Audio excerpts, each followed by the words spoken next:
Okay, unbox barang Mazda.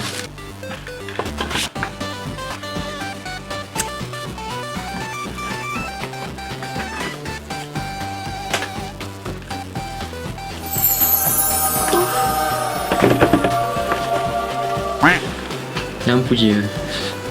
Tak ada lah sebenarnya, ada kat sini. Oh, jatuh.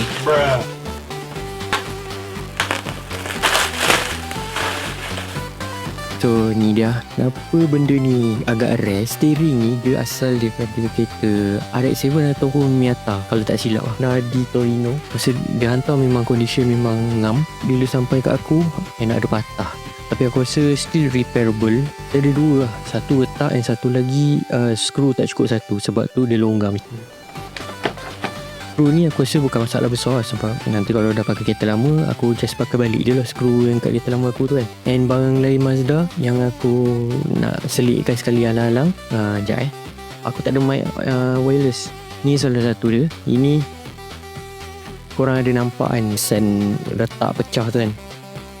Kita tu pernah kena hempap dengan ranting ke agak tebal lah, sampai cermin depan pecah, ada lekuk, dahan aku sebab ranting nipis kan.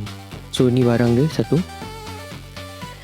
And this one, ni pun sebenarnya aku lama dah teringin nak beli. Alhamdulillah ada kesedaran nak beli juga. Ni barang makin lama memang serius makin susah kan. So lepas ni tak ada aku nak beli sebiji lampu. Sebiji lampu dah mahal. Yang ni aku beli dalam 100 lebih kot. So dua dalam nak kat 300 ke lah. Daripada aku beli sebiji harga dekat 400, 500. Ada yang 300. Tapi tak silap aku 300 pun untuk sebelah je. So kalau dah beli dua jadilah 600 lebih kan.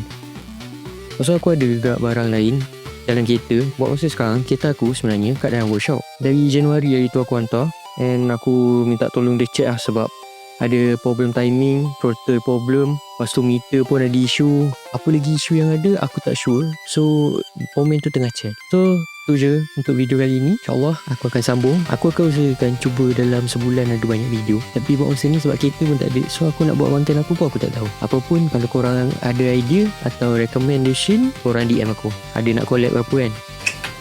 Alright, bye.